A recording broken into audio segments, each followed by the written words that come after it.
প্রিয় শিক্ষার্থী, কেমন আছো? আশা করছি তোমরা সবাই ভালো আছো, সুস্থ আছো।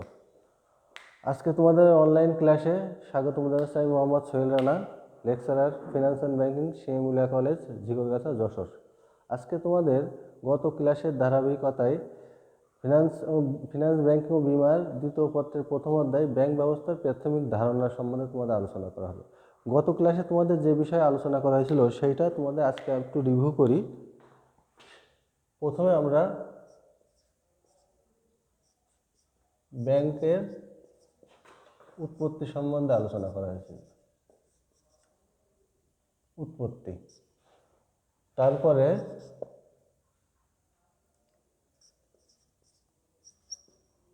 ব্যাংক সম্বন্ধে তোমাদের আলোচনা করা হয়েছিল। ব্যাংকের সংজ্ঞা দেওয়া হয়, ব্যাংকের সংজ্ঞা 3 নম্বরে।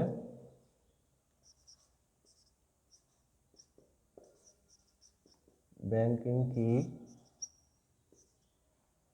4 নম্বরে।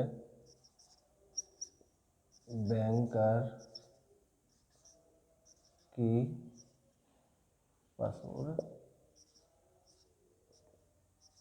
ব্যাংকের বৈশিষ্ট্য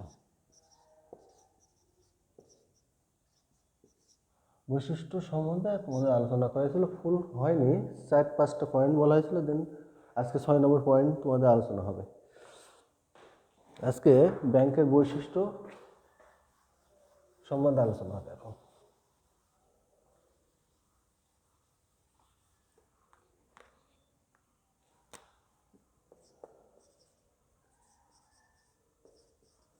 বৈশিষ্ট্য, ব্যাংকের বৈশিষ্ট্য তোমাদের যে পর্যন্ত আলোচনা করেছিল যে বিশ্বস্ততার প্রতীক। আজকে তোমাদের আলোচনা হবে 7 নম্বর পয়েন্ট,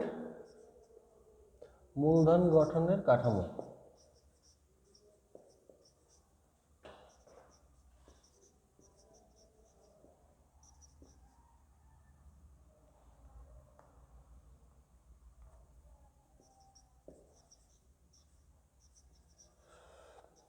আমরা জানি ব্যাংক মূলত পরের ধরনের ব্যবসা করে। ব্যাংক হলো যে মানুষের যে অলস অর্থ পড়ে থাকে সেইটা ব্যাংক 3টে হিসাবের মাধ্যমে অর্থ সংগ্রহ করতে। 3টে হিসাব বলতে আমরা জানি, একটা সঞ্চয় হিসাব,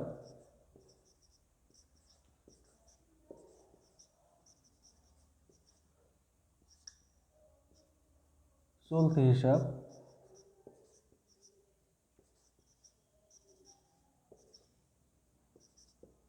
ও স্থায়ী হিসাব।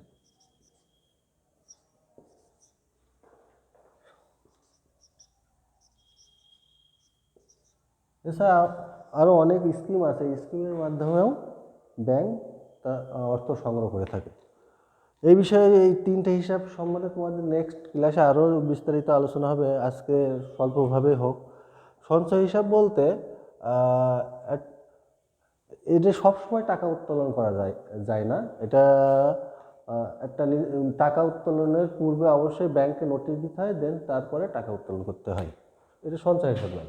আর চলতি হিসাব হলো, এটা নর্মালি একটা যারা ব্যবসায়ী তারাই এই হিসাবটা পরিচালনা করে থাকে। এদের দৈনন্দিন অনেক লেনদেনের প্রয়োজন হয়, সেজন্য তারা রেগুলার টাকা উঠানো লাগতে পারে, টাকা পাঠানো লাগতে পারে, সেজন্য তারা চলতি হিসাব দ্বারা তাদের হিসাব পরিচালনা করে থাকে। আর স্থায়ী হিসাব হলো নর্মালি যাদের অনেক টাকা অলস পড়ে থাকে, একটা দীর্ঘ সময়ের জন্য বেশি মুনাফার জন্য তারা 1 বছরের বেশি, 1 বছর, 5 বছর, 10 বছর এবং এভাবে 15 বছর পর্যন্ত একটু ব্যাংকে টাকা জমা রাখে এবং নির্দিষ্ট সময় শেষে এরা সেই ত্রিমাসিক হোক বা 6 মাস অন্তর হোক বা 1 বছর হোক, এরা এই অনুযায়ী তারা সুদ বা মুনাফা যেটা বলি সেটা এরা পেয়ে থাকে। এবং এইটা হলো নির্দিষ্ট সময় শেষে অবশ্যই টাকাটা কালেক্ট পাবে, মুনাফা সহ বা সুদ সহ।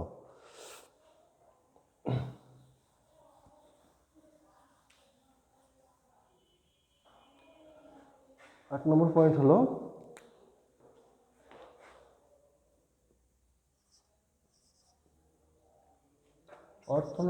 অর্থনীতির চালিকা শক্তি।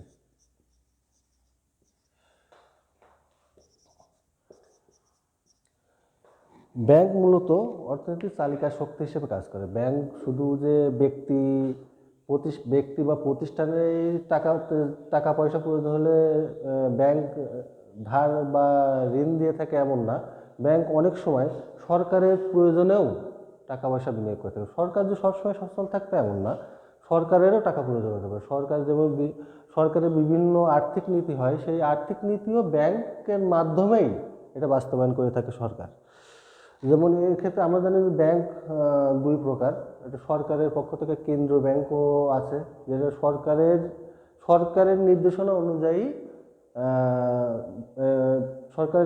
অনুযায়ী ব্যাংক পরিচালিত হয় এবং সরকারের কাজই বাস্তবায়ন করে থাকে কেন্দ্রীয় ব্যাংক।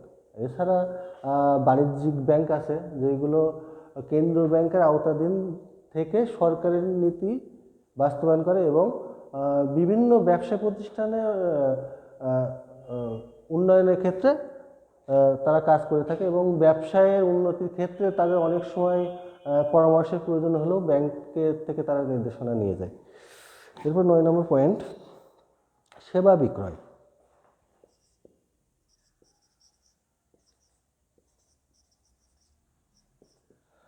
সেবা বিক্রয় আমরা নর্মালি জানি যে আমরা নর্মাল সেন্সে জানি যে পণ্য দ্রব্যই শুধু বিক্রয় হয়, কিন্তু সেবা যে বিক্রি করা যায় সেটা ব্যাংকে গেলে আমরা বুঝতে পারি। সেবা বিক্রি বলতে আমরা যেমন দেখি আমরা কেন্দ্রীয় ব্যাংক কি করে, কেন্দ্রীয় ব্যাংক নর্মালি মুদ্রা প্রচলন করে। কেন্দ্রীয় ব্যাংক হলো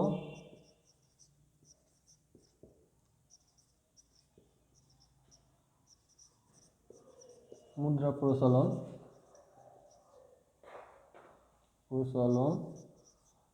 এবং বিনিময় হারও নির্ধারণ।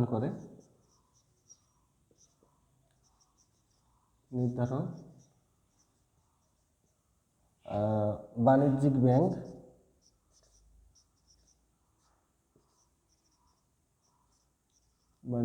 ব্যাংক চেক ইস্যু করে,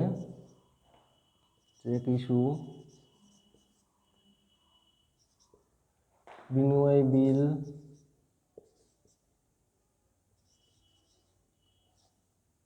বিল বাট্টাকরণ। আমরা একটু উপরে আসি, নিচেই ধরতেছে না।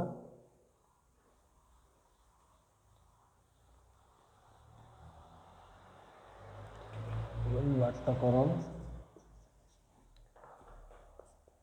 3 নম্বরে প্রত্যয়পত্র ইস্যু।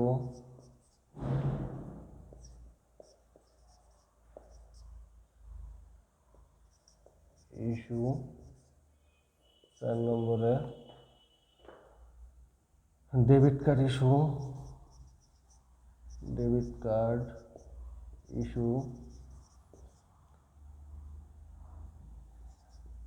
Credit card issue.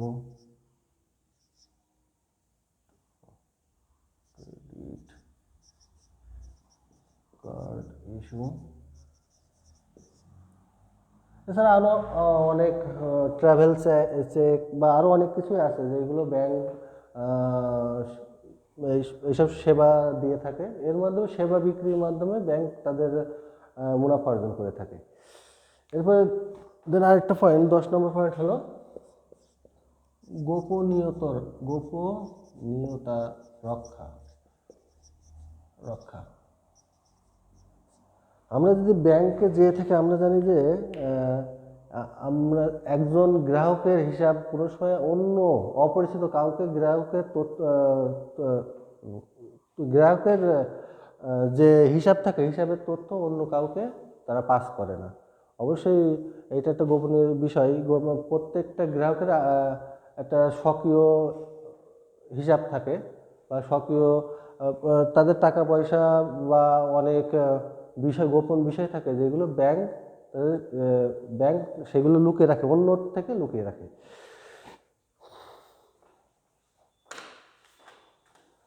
এরপর আমরা জানবো ব্যাংক কি কি কাজ সম্পাদন করে থাকে।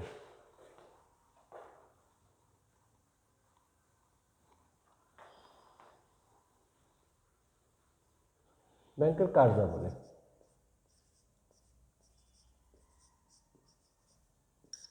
ব্যাংকের কার্যাবলী কি? আমরা ব্যাংক সম্বন্ধে নর্মালি জানি, ব্যাংক হলো গ্রাহকদের কাছ থেকে আমানত সংগ্রহ করে এবং যাদের ঋণ প্রয়োজন হয় তাদের ঋণ প্রদান করে থাকে। এছাড়া আরও অনেক কাজ আছে, সেইগুলো আমরা জানবো। প্রথম আমরা জানবো যে, আমরা জানি যে ব্যাংক হলো আমানত সংগ্রহ করে। আমানত সংগ্রহ করে, সংগ্রহ। এর আগে আমরা জানলাম যে তিনটা হিসাবের মাধ্যমে ব্যাংক চলতি, সঞ্চয়ী, স্থায়ী। এছাড়া বিভিন্ন স্কিম থাকে, স্কিমের মাধ্যমে এরা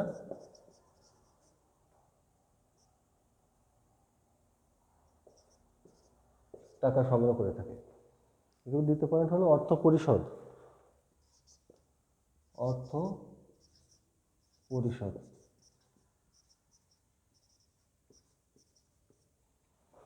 ব্যাংক হলো গ্রাহকদের প্রয়োজনে গ্রাহকরা যে লেনদেন করে, সে গ্রাহকের পক্ষ থেকে ব্যাংক হলো তাদের অর্থ পরিশোধ করে থাকে, বা ব্যাংকে গ্রাহকরা যে ব্যাংকে টাকা জমা রাখে তাদের প্রয়োজনে ব্যাংক যখন ব্যাংকের কাছে যখনই নোটিশ দিবে তখনই তারা টাকা পরিশোধ করে থাকে। এরপর 3 নম্বর পয়েন্ট হলো মূলধন গঠন।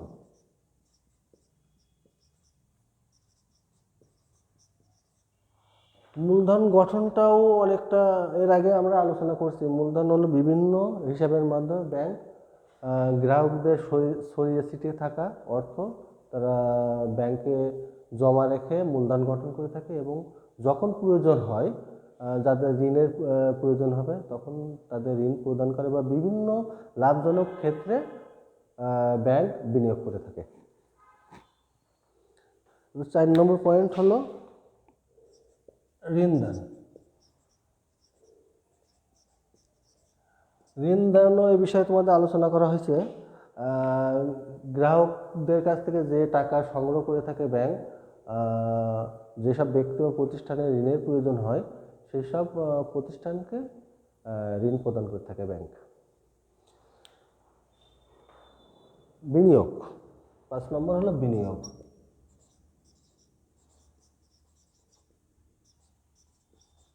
ব্যাংক শুধু ঋণই প্রদান করে থাকে না, ব্যাংক হলো বিভিন্ন লাভজনক খাতে বিনিয়োগ করে থাকে। যেমন লাভজনক খাতে বিভিন্ন শেয়ার, বন্ড, ডিবেঞ্চার বা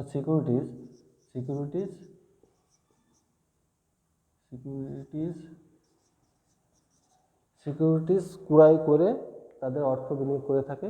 এবং অনেক সময় আমরা দেখি যে ব্যাংক হলো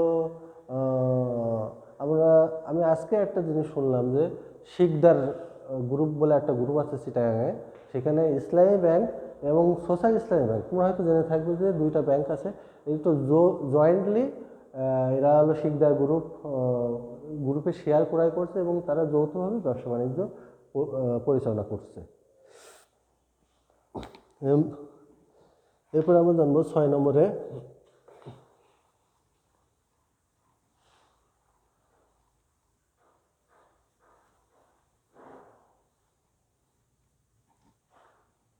বিনিময়ের মাধ্যম সৃষ্টি। 6 নম্বরে বিনিময়ের মাধ্যম সৃষ্টি। বিনিময়ের মাধ্যম সৃষ্টি।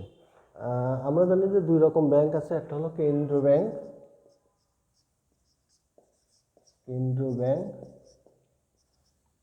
আর হলো বাণিজ্যিক ব্যাংক।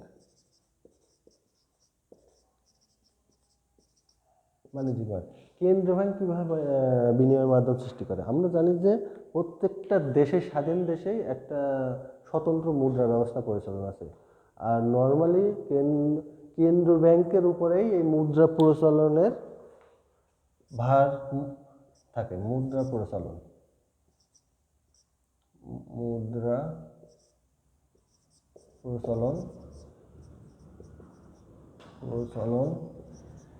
বা মুদ্রার মান সংরক্ষণ মুদ্রার মান সংরক্ষণ কেন্দ্রীয় ব্যাংক করে থাকে সংরক্ষণ। আর বাণিজ্যিক ব্যাংক কীভাবে বিনিয়োগের মাধ্যম সৃষ্টি করে সেটার মধ্যে দেখি, বিভিন্ন চেক ইস্যু করে, চেক ইস্যু,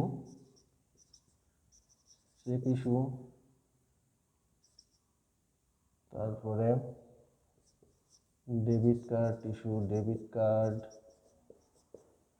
3 নম্বরে ক্রেডিট কার্ড ইস্যু, বিভিন্ন ব্যাংক ড্রাফট,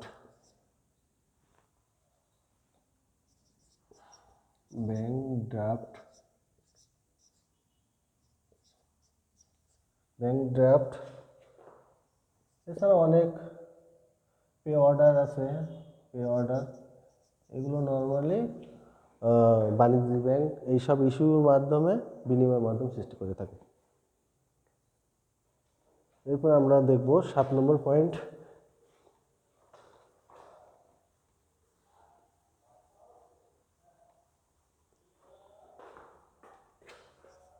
বিনিময় বিল বাট্টাকরণ।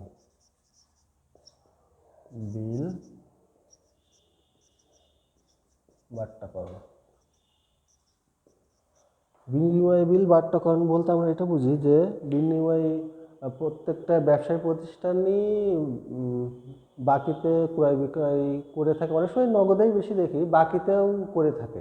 বাকিতে যখন ক্রয় বিক্রয় করে তখন কোনো বিক্রেতা বিনিময় বিল পেলে তাদের টাকার নির্দিষ্ট সময়ের আগে যে টাকা পয়সার প্রয়োজন হয়, তখন বিলটা যদি ব্যাংকে উপস্থাপন করে, ওরা একটা নির্দিষ্ট বাট্টার মাধ্যমে, বাট্টা বলতে ডিসকাউন্টের মাধ্যমে বা একটু কম দেওয়ার মাধ্যমে ব্যাংক হলো বিক্রেতাকে বিল পরিশোধ করে থাকে। এবং নির্দিষ্ট সময় শেষে ব্যাংক যে আদিষ্ট, মানে যার কাছে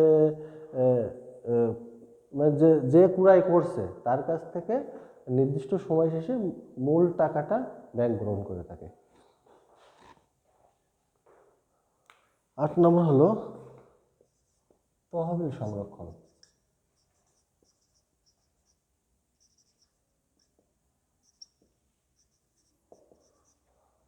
তহবিল সংরক্ষণ বিষয়ে আমরা এর আগে আলোচনা করছি। তহবিল সংরক্ষণ বলতে গ্রাহক বা জনগণের কাছে যে টাকা পয়সা থাকে, অনেক সময় অনেক টাকা থাকে, তারা নিজের কাছে বা বাসায় টাকা রাখতে অনিশ্চয়তা বা রিস্ক অনুভব করে, তখন তারা ব্যাংকে টাকাটা একটা নির্দিষ্ট টাকার বিনিময়ে তারা ব্যাংকে টাকা জমা রাখে এবং তহবিল তাদের গ্রাহকের যে টাকা সেটা ব্যাংকে নিশ্চিন্তে টাকা রাখতে পারে, ব্যাংক সেইগুলো সংরক্ষণ করে থাকে। এরপর 9 নম্বর পয়েন্ট হলো অর্থ স্থানান্তর।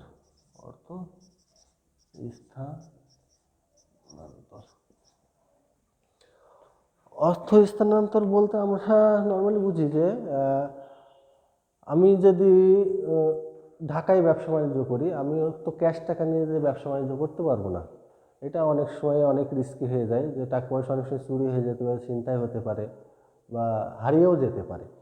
সেই জন্য আমি যদি আমার বাসা যে ঝিকরগাছায় হয়, আমি ঝিকরগাছা আমার যে ব্যাংক আছে, বেশি পরিচিত ব্যাংক আছে, পরিচিত ব্যাংকে টাকা জমা রেখে একটা চেক নিয়ে যদি আমি ঢাকায় যদি ব্যবসা বাণিজ্য করে চেক যদি আমি ঢাকায় নিয়ে যাই, ঢাকায় ব্যাংক থেকে বা তার শাখা ব্যাংক থেকে আমি টাকাটা সহজেই আমি টাকা তুলে তাদের নিশ্চিন্তে আমি ব্যবসা বাণিজ্য করতে পারবো। সেই ক্ষেত্রে কোনো রিস্ক থাকে না। হয়তো 200-100 টাকা আমাদের সার্ভিস চার্জ ব্যাংক কাটবে, কিন্তু এই ক্ষেত্রে আমি অনেক রিল্যাক্সে আমি ব্যবসা বাণিজ্য করতে পারবো। এবার 10 নম্বর পয়েন্ট হলো ব্যবসা বাণিজ্যের সহায়তা।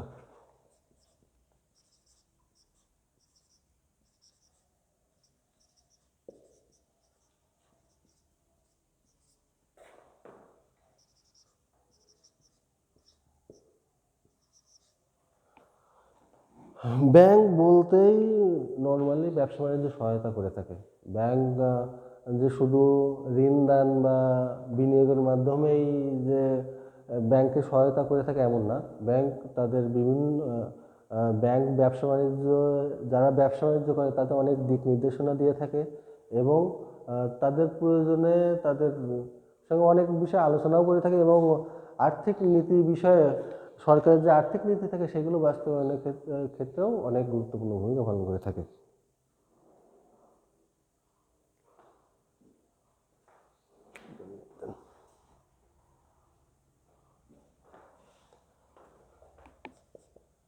এরপর পরবর্তী পয়েন্ট, বৈদেশিক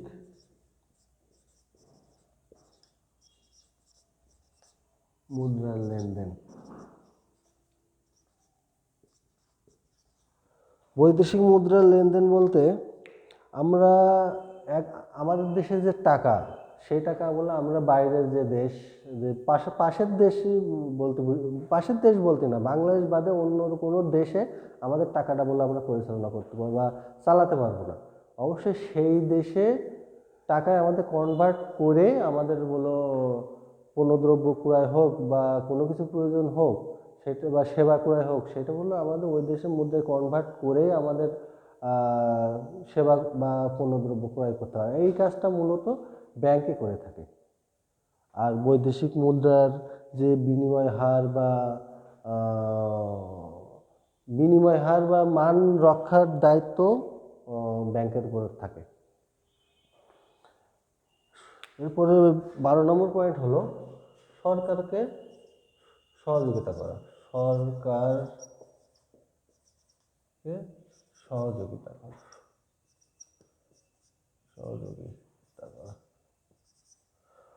সরকারকে সহযোগিতা বলতে সরকারের আর্থিক নীতি বাস্তবায়নের ক্ষেত্রে ব্যাংক মূলত শুধু কেন্দ্রীয় ব্যাংকই না, বাণিজ্যিক ব্যাংকও কাজ করে থাকে।